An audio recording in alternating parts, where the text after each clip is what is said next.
the summer transfer window. One of the most exciting but also gut-wrenching points in the season for any football fan. For every club that signs a new star player, there's a different team which has just lost theirs, and so depending on how these few months go, a side could go from being favourites for the title to favourites for relegation in the blink of an eye.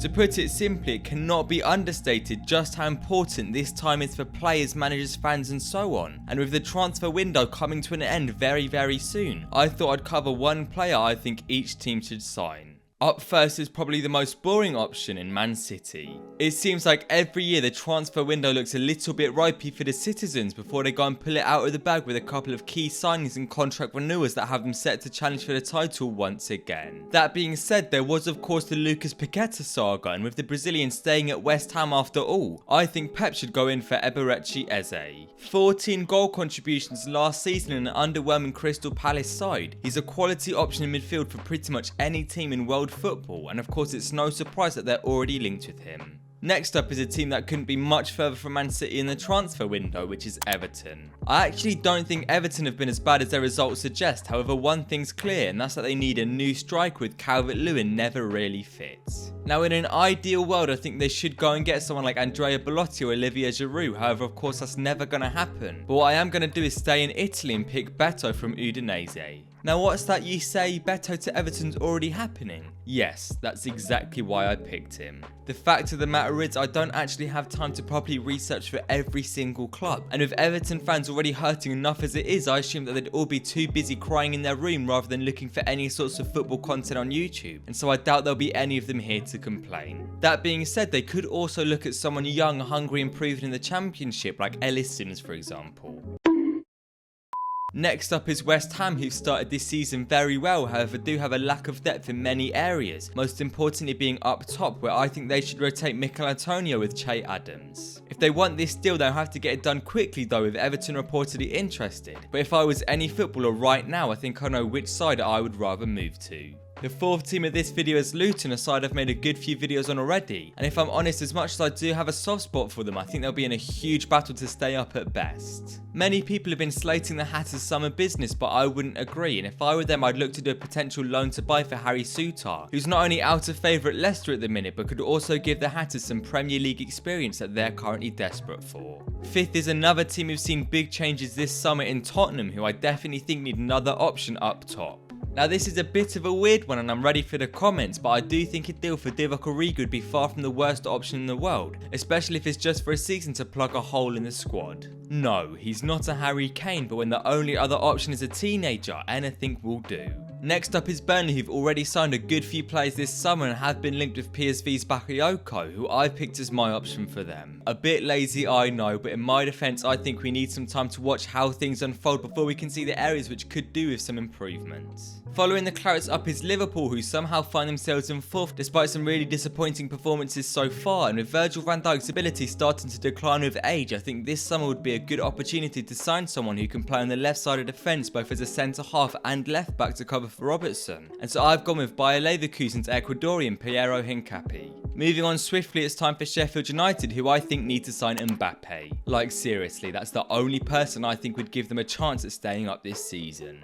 Next up is Arsenal, who've got one of the best squads in the entire world. However, with Bukayo Saka the only real option for them on the right wing, I think it's time to sell Nicolas Pepe and try to get a good deal for Rafinha, who of course they've been linked with multiple times in recent seasons. Down to the south coast, and I think Bournemouth have actually shown some very positive signs so far this season. However, with a lack of depth at left back, Ryan Bertrand on the free wouldn't be the worst signing in the world. That being said, he's reportedly training with two-time European champions Chelsea and has been linked with a move to three-time champs Man United, so they might have to do some convincing if they want him to sit on the bench at the Vitality. Next is 6th place Brighton, who I think should sign whichever South American wonder kid they're already looking at, because we all know it's going to be a better option than whoever I would pick out. Next up is Wolves, who need to sign literally anybody in any position. Jokes aside, they have impressed me under Gary O'Neill, and so perhaps they could go back to his former side and bring Kiefer Moore, as they really just need to score some more of the chances they're creating, and a front two of him and Sasa would be comically tall.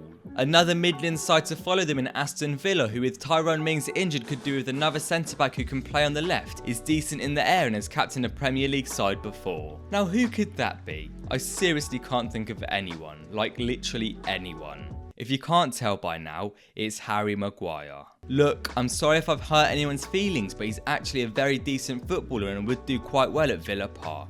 Both 14th place in the table and in this list is Nottingham Forest up next, who I've been very impressed with this season. However, are another team who've already made a lot of signings and have too many players if I'm honest, and so I'm just going to go with Brazilian youngster Murillo, who they're set to sign anyways. From Forest to the side who just beat them in Man United, and to be honest I could be here for hours and hours listing players they should sign. However, I don't want to cover too many as I should have a video on them out later this week. However, one thing that is clear as day in my opinion is that they need a midfielder desperately, and so I've gone with Sofian Amrabat, who they're already linked with. However, keep your eyes peeled for the later video as this deal is certainly not the perfect solution to all of their problems. Up to the Geordie Shore with this suggestion, and I think Newcastle are actually a lot better than I'd originally expected them to be. However, could do with another option at the back in either a replacement for Dan Burn or competition/rotation for Fabian Schär, and so for this pick I've gone with the latter in AC Milan's Pierre Kalulu. Now I know it's very unrealistic. Which AC Milan player would ever move to Newcastle even if they are on the rise? Milan are just so much bigger than them. Did you see what I did there? It's a scam. Brentford next, and once again they're very similar to Brighton in terms of they just know what they're doing. And so just to help them plug the Ivan Toney sized hole up top, I think they could try and get a cheap deal for Hull City's Oscar Estupiñán, who wouldn't be the worst option every now and then. From one West London club to another, Fulham have lost main man Alexander Mitrovic and have pretty poor options up top right now. And so I think they could try their best and sign Adam Eder from Championship side Norwich. On to our third West London club in a row, Chelsea have signed more than enough players recently. However, in goal their options are still quite underwhelming, and so I think they should try and sign Reims man Yevan Diouf before his price skyrockets over the next few seasons. Aged just 23, which is still very young for a keeper, Diouf made 31 starts last season for an impressive Reims side, and so keep an eye out for him. And the final team on this list is none other than Crystal Palace. The Eagles have a relatively light squad, however with Dean Henderson pretty much a done deal, I don't want to be too lazy for the last team on this video, and so instead of picking him, I'm going to try and fulfill the impossible task of replacing Wilf Zaha with Portuguese man Jota. No, not that one. This one, who despite having joined Al Ittihad just a couple of months ago could be available on a free already and would be a pretty risk-free signing. If you enjoyed watching this video, please like and subscribe and comment which ones you agreed/didn't agree with, and just a heads up, the name of this channel will be changing very soon, so please stay tuned and most importantly follow my Twitter for all updates so you don't get confused next time I upload. Thanks for watching and enjoy your day.